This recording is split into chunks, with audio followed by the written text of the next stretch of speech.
اللہ اکبر واللہ یعلم ما تصنعون صدق اللہ العظیم مولانا صلی وسلم دائما ابدا علی حبیبک خیر الخلق کلہم۔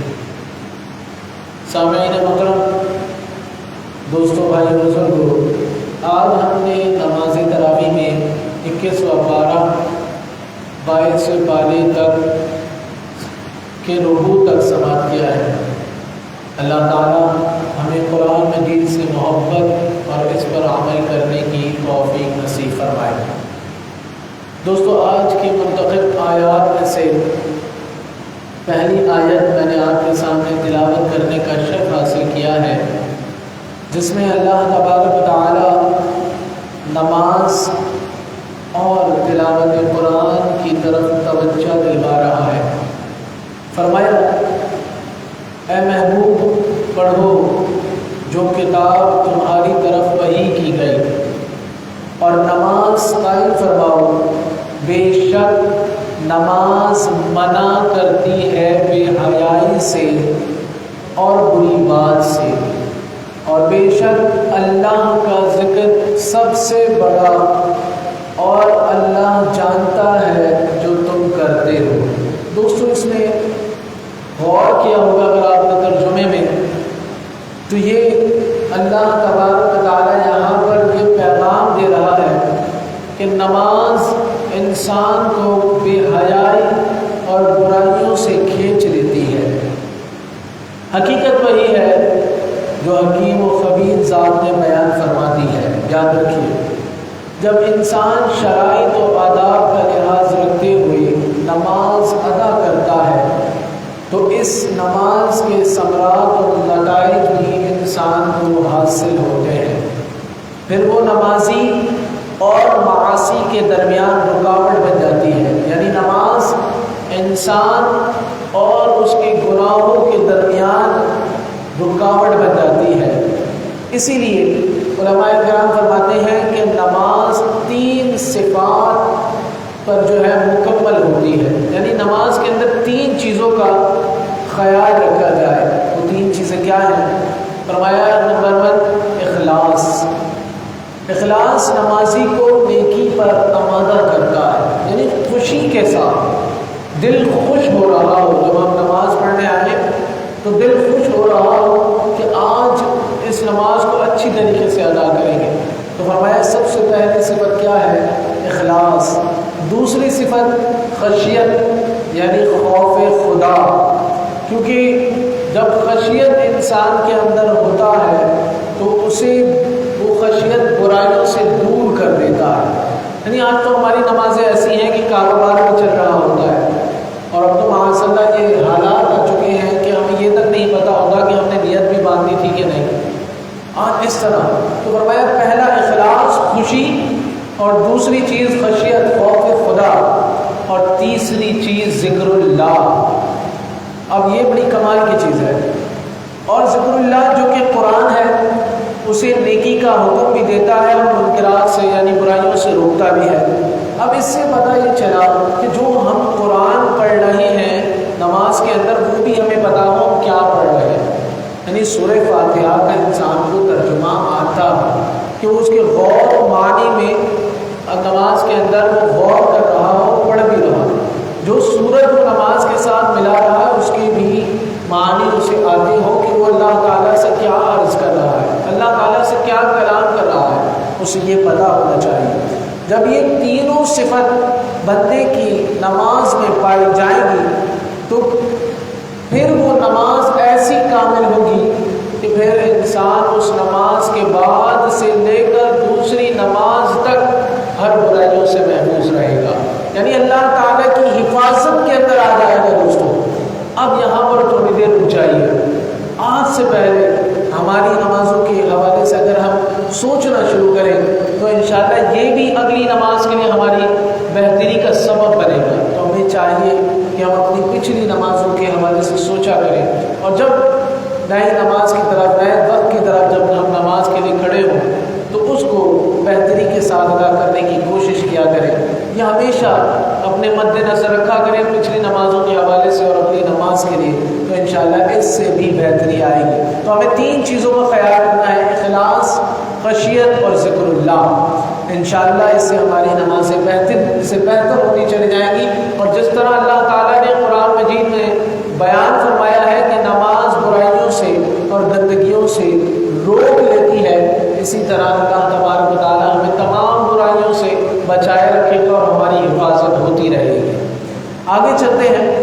اسی لیے اللہ تعالیٰ نے اگلے مقام پر جو میں نے آج کی منتخب آیات میں سے ایک اور آیت دی ہے، وہاں پر خوشخبری سنا رہا ہے مومنین کے لیے۔ فرمایا والذین جاہدوا فینا لنہدینہم سبلنا وان اللہ لمع المحسنین، جو لوگ ہمارے لیے مجاہدے کرتے ہیں ہم انہیں ضرور راستہ دکھا دیتے ہیں، اور بے شک اللہ نیکوکاروں کے ساتھ ہے۔ دوستو یہ واضح خوبصورت دلیل اللہ تبارک و تعالیٰ کی طرف سے کہ جو اللہ کے لیے محنتیں کرتے ہیں، یعنی نماز کو بہتر کرنے کی کوشش کریں، جو بھی حق ادا کر رہا ہے، بیوی بچوں کا کر رہا ہے، ماں باپ کا کر رہا ہے، حقوق العباد سے اس کا تعلق ہے یا حقوق اللہ سے اس کا تعلق ہے، کوئی انسان اس کو خوبصورتی کے ساتھ ادا کرنے کی کوشش کر رہا ہے، تو اللہ نے کیا فرمایا، ہم اسے راستے دکھا دیتے ہیں، اور پھر ہم بے شک ایسے نیکوکاروں کے ساتھ ہیں جو ہمیشہ ہر چیز میں اخلاص کا مظاہرہ کرتے ہیں۔ اللہ تبارک و تعالیٰ نے ان سے رضامندی کا اظہار فرمایا ہے، یعنی جو لوگ اللہ کو راضی کرنے کے لیے اپنے نفس و شیطان اور دشمنان دین کے ساتھ جہاد کرتے رہتے ہیں، اللہ تعالیٰ انہیں دنیا اور آخرت میں سعادت کی راہ تک پہنچنے کی توفیق عطا فرما دیتا ہے۔ دوستو توفیق بڑی چیز ہے، علماء فرماتے ہیں اللہ تعالیٰ سے توفیق مانگی جائے، جب انسان کو توفیق مل جاتی ہے تو پھر انسان کا بیڑا پار ہو جاتا ہے۔ اب یہاں پر اللہ تعالیٰ نے یہ فرمایا کہ توفیق ملتی کسے ہے؟ جو ہر چیز میں اللہ آگے بڑھنے کی جد و جہد رکھتا ہے، یعنی اللہ کا قرب پانے کے لیے نفس کو بھی چھوڑتا ہے، شیطان سے بھی لڑتا ہے اور دشمنان اسلام سے بھی دور رہتا ہے، تو اللہ تبارک و تعالیٰ اسے توفیق عطا فرما دیتا ہے۔ اور جس کے پاس توفیق آ گئی وہ دنیا میں کبھی رسوا نہیں ہو سکتا، وہ کبھی بھی بے راہ نہیں چل سکتا، پھر وہ انعامات کے راستوں میں چل پڑتا ہے، دنیا بھی اس کی سنور جاتی ہے، آخرت بھی اس کی سنور جاتی ہے۔ آگے چلتے ہیں تو آگے حضرت لقمان علیہ السلام کی حکمت و دانائی کے حوالے سے اللہ تبارک و تعالیٰ بیان کر رہا ہے۔ حضرت لقمان جو کہ نہ نبی تھے، لیکن اللہ تبارک و تعالیٰ نے انہیں حکمت و دانائی سے نوازا تھا۔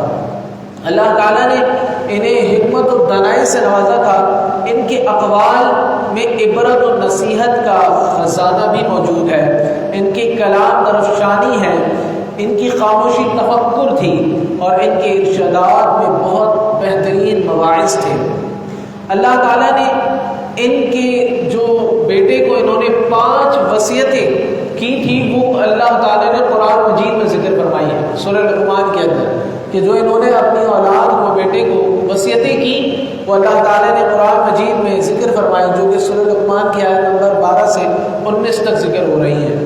فرمائی پہلی نصیحت، وَإِذْ قَالَ لُقْمَانُ لِابْنِهِ وَهُوَ يَعِظُهُ يَا بُنَيَّ لَا تُشْرِكْ بِاللَّهِ إِنَّ الشِّرْكَ لَظُلْمٌ عَظِيمٌ۔ فرمایا اور یاد کرو جب لقمان نے اپنے بیٹے کو نصیحت کرتے ہوئے فرمایا، اے میرے بیٹے کسی کو اللہ کا شریک نہ ٹھہرانا، بے شک شرک بہت بڑا ظلم ہے۔ اس کے بعد اللہ تعالیٰ نے اللہ کی عبادت کے ساتھ، ماں باپ کے ساتھ حسن سلوک کو جوڑا ہے۔ کہ حضرت لقمان کی نصیحت کے ساتھ اللہ تعالیٰ نے ایک آیت مبارکہ اس کے ساتھ اور جوڑی، جس میں اللہ تعالیٰ نے فرمایا وَوَصَّيْنَا الْإِنسَانَ بِوَالِدَيْهِ إِحْسَانًا، کہ ماں باپ کے ساتھ احسان کرو۔ لہٰذا ہر وقت ہر شخص کو چاہیے کہ اپنے ماں باپ کے ساتھ احسان کرتا رہے۔ حالانکہ کوئی شخص بھی اپنے ماں باپ کے ساتھ احسان نہیں کر سکتا، یہ بھی یاد رکھیے گا، چاہے ماں باپ حیات ہوں، چاہے ماں باپ دنیا سے رخصت ہو چکے ہوں۔ زندوں کے بھی حقوق ہیں اور مردوں کے بھی حقوق ہیں۔ اگر والدین حیات ہیں تو انسان کو چاہیے، اس کی جنت کے دروازے کھلے ہیں، پاؤں دھو دھو کے پیے تو یہ بھی کم ہے، اور اگر وفات پا چکے ہیں تو انسان کو چاہیے ماں باپ جس کو گلے سے لگاتے تھے اس کو گلے سے لگا کر رکھے، جو یعنی کہ باپ کے خاندان ماں کے خاندان سے ہمیشہ جڑے رہے، ایک یہ احسان۔ اور دوسرا طریقہ یہ ہے کہ ان کی قبر پر حاضر ہوتا رہے، ان پر فاتحہ پڑھتا رہے، اور ساتھ ساتھ اگر ان کی قبر پر جانا جیسے کہ انسان مہینوں میں جاتا ہے تو پھر ان کے لیے گھروں میں انتظام کرے سال ثواب کا، زیادہ سے زیادہ کرے۔ تو یہ اللہ تبارک و تعالیٰ اسے یہی حکم دے رہا ہے کہ وہ ماں اگر زندہ ہے تب بھی ان کا حقوق ادا کرے، اور حیات نہیں ہے تب بھی ان کے حقوق ادا کیے جائیں۔ اب اگلی جو نصیحت ہے دوسری جو حضرت لقمان کی ہے وہ یہ ہے کہ فرمایا کہ بیٹا گناہ چھوٹا ہو یا بڑا ہو، وہ پوشیدہ ہو یا ظاہر ہو، اللہ اسے قیامت کے دن لے آئے گا۔ حضرت لقمان نے دوسری نصیحت اپنے بیٹے کو جو کی وہ یہ کہ تم گناہ چھوٹا کرو یا بڑا، چھپ کر کرو یا ظاہراً کرو، بروز حشر اللہ تبارک و تعالیٰ اسے تمہارے سامنے کھول کر رکھ دے گا۔ لہٰذا پھر تم رسوائی کے سوا انسان کو کچھ میسر نہیں آئے گا، لہٰذا چاہیے کہ ہم گناہوں سے پرہیز کریں۔ تیسری نصیحت جو انہوں نے اپنے بیٹے کو کی وہ یہ کہ جو اللہ تبارک و تعالیٰ کی طرف توجہ کے لیے ہے، فرمایا یعنی انسان نماز کو کامل طریقے سے ادا کرے، لوگوں کو ہمیشہ اچھائی کی دعوت دیتا رہے اور شر سے منع کرتا رہے، اور مصائب و ابتلا میں اسے چاہیے کہ وہ صبر کرے۔ یعنی تیسری نصیحت کے اندر انہوں نے 3-4 باتیں بیان فرمائی۔ فرمایا بیٹا نماز کو کامل طریقے سے ادا کرنا، اور لوگوں کو ہمیشہ خیر کی دعوت دیتے رہنا اور شر سے منع کرتے رہنا۔ اگر تم کسی مصائب و ابتلا کے اندر آ جاؤ تو تمہیں چاہیے کہ تم صبر کرنا۔ یہ اللہ تبارک و تعالیٰ نے ذکر فرمائی۔ چوتھی وصیت فرمایا اے میرے بیٹے ہمیشہ تکبر سے پاک رہنا اور ہمیشہ فخر نہ کرنا۔ فرمایا تکبر سے پاک رہنا، اور فخر سے بھی آپ نے منع فرمایا کہ لوگ فخر کرتے ہیں لوگوں کے سامنے، اس سے بھی آپ نے منع فرمایا۔ پانچویں نصیحت فرمایا اے میرے بیٹے اخلاقی کریمہ کی طرف متوجہ ہو جاؤ، یعنی چال میں میانہ روی اختیار کرو، یعنی جب چلو یا کسی سے بات کرو تو تمہارے اندر میانہ روی ہو، اور بولتے وقت اپنی آواز کو ہمیشہ بیٹا دھیمی رکھنا۔ یہ آپ کی 5 نصیحتیں ہیں جسے اللہ تبارک و تعالیٰ نے پسند فرمایا اور قرآن مجید میں ذکر کر دیا، تاکہ آخری امت ان 5 نصیحتوں کو سن کر اس سے سبق حاصل کرے اور ان تمام باتوں پر عمل کرے۔ آگے چلتے ہیں تو اللہ تبارک و تعالیٰ مومنین کا حال بیان کر رہا ہے۔ فرمایا انما یؤمن بآیاتنا الذین اذا ذکروا بها خروا سجدا وسبحوا بحمد ربهم وهم لا یستکبرون، کہ مومنین دنیا میں اللہ کے سامنے جھکے رہتے ہیں، راتوں کو ان کے پہلو بستر سے جدا رہتے ہیں، وہ اللہ کے عذاب سے ڈرتے بھی ہیں اور اس کی رحمت کی امید بھی رکھتے ہیں، اور وہ اللہ کے دیے ہوئے مال سے اللہ کی راہ میں خرچ کرتے ہیں، اس لیے کہ اللہ نے انہیں یہ سب کچھ عطا فرمایا ہے۔ دوستو یہ 5 باتیں اللہ تبارک و تعالیٰ نے اس آیت کریمہ میں بیان فرمائی کہ یہ مومنین ہیں۔ مومنین کا لفظ کہہ کر ان کی شان کو بیان کیا، جو ہمیشہ اپنے سر کو جھکائے رکھتے ہیں، ان کو صرف اپنے رب کی رضا کے علاوہ کچھ نہیں چاہیے، اور وہ راتوں کو بھی اپنے بستروں کو چھوڑ دیتے ہیں۔ تو بھی چاہیے کہ کچھ وقت رات کو اپنے بستروں کو چھوڑ دیں، تہجد پڑھیں۔ اللہ تعالیٰ ہمیں یہ توفیق عطا فرمائے، کیونکہ وہ وقت ایسا ہوتا ہے کہ اللہ تبارک و تعالیٰ کی تجلی برس رہی ہوتی ہے، اور یہاں تک روایتوں کے اندر آیا کہ جو تہجد پڑھتا ہے اس کی کوئی ایسی بات نہیں ہوگی جو قبول نہ ہوتی ہو، وہ جو کہتا ہے اللہ تبارک و تعالیٰ اسے عطا فرما دیتا ہے۔ تو تہجد کی عادت بنانے والوں کے پاس سب کچھ ہوتا ہے، وہ دنیا بھی ان کی سنور جاتی ہے، آخرت بھی سنور جاتی ہے۔ دوستو دنیا میں سب کچھ ہونے سے مراد یہ نہیں ہے کہ ان کو مال و دولت حاصل ہو جائے، بلکہ ان کی زندگی کا رخ صحیح ہو جاتا ہے۔ اللہ تبارک و تعالیٰ اپنے قرب کے توسل سے ان کو ایسا اپنا عشق عطا فرما دیتا ہے کہ پھر ان کو دنیا کی ہوش ہی نہیں رہتی، یعنی وہ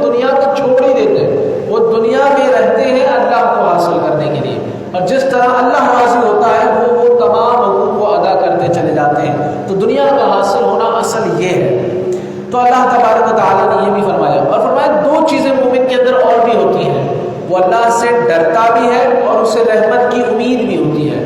روایت کے اندر آیا ایک شخص کا جب دم نکل رہا تھا تو حضور نبی کریم صلی اللہ علیہ وسلم ان کے پاس آئے اور پوچھا کیا حالت ہے؟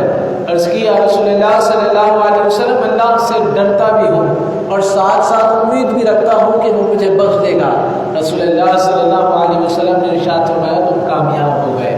یعنی جس کے پاس یہ دو چیزیں ہوتی ہیں، آج کل تو یا تو لوگ بڑی رحمت کے امیدوار ہیں کہ آپ ان سے پوچھیں گے نا میاں تم نمازیں تو پڑھو، اللہ بخشنے والا ہے، تو خالی اس طرح کے معاملات انسان کی پکڑ کا سبب ہے۔ اسے ڈر بھی ہو، وہ اعمال بھی کرتا کہ میرے یہ اعمال میں نے کیے ہیں مولا قبول فرمائیے میری بخشش، پھر جا کر جو وہ رحمت کی امید رکھتا ہے تو وہ کامیابی کی اس کا سبب ہے کہ اس نے ادائیگی کی ہو، فرائض کی بھی، واجبات کی بھی، نوافل بھی اس سے پڑے ہوں اور اس میں وہ ڈرتا ہو اور اسی میں وہ رحمت کی امید رکھتا ہو تو کامیاب۔ آج کل لوگ بغیر ادائیگی کے رحمت کی امید رکھتے ہیں، تو ہمیں سوچنا چاہیے اللہ تبارک و تعالی ہمیں عمل کا قاصد بنائے۔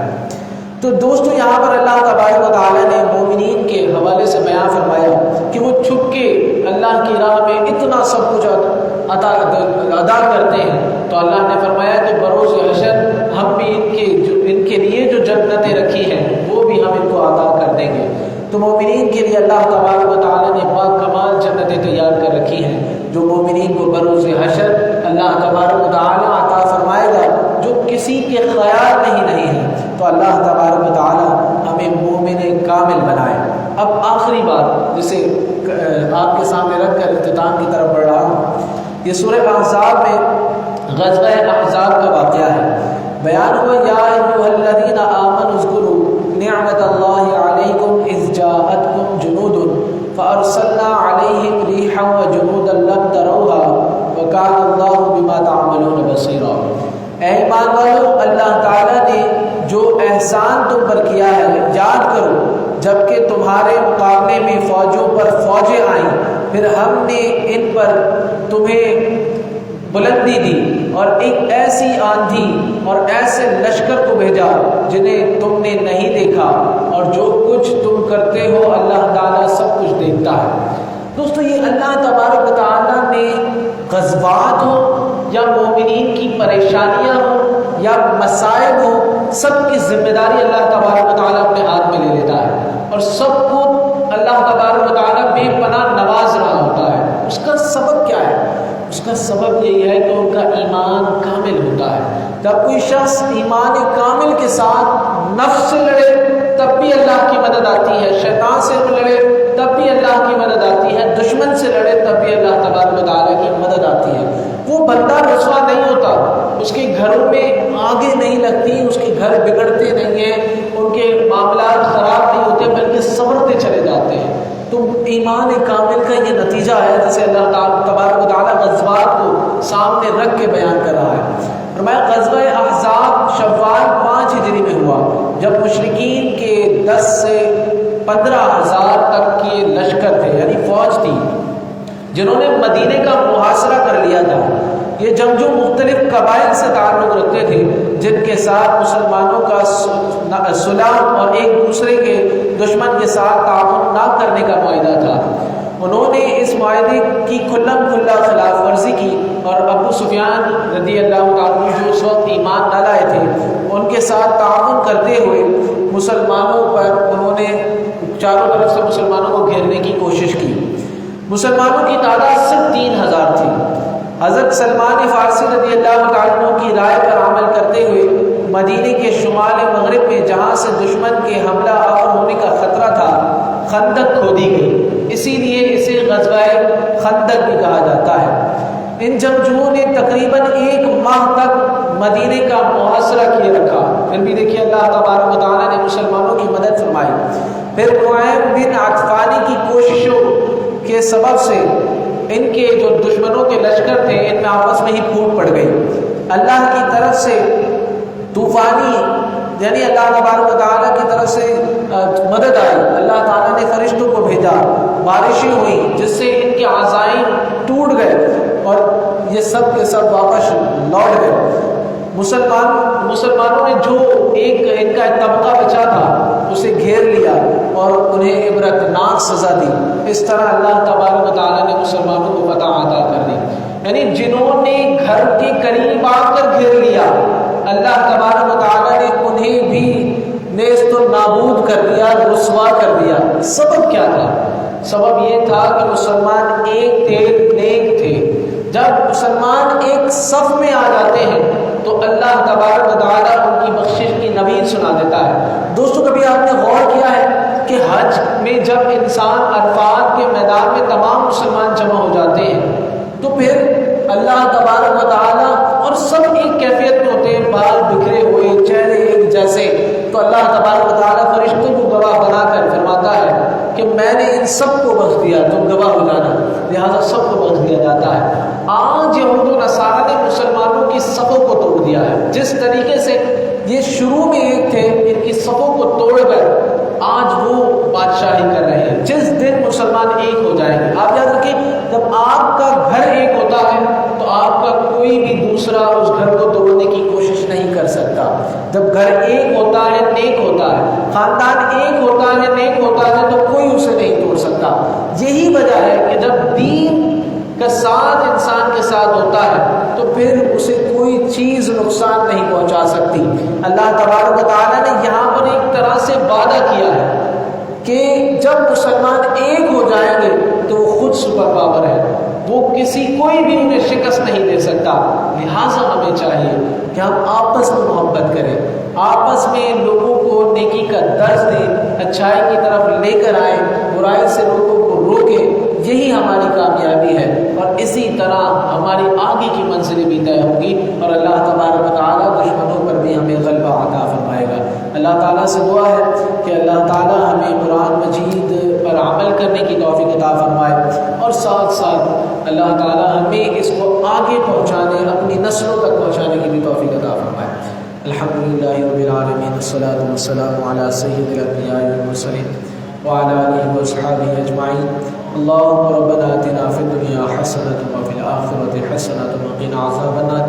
اللهم انت السلام ومنك السلام وإليك يرجع السلام. حينا ربنا في السلام وادخلنا دار السلام. تبارك ربنا وتعاليت يا ذا الجلال والإكرام. اللهم اغفر وارحم وأنت خير الراحمين.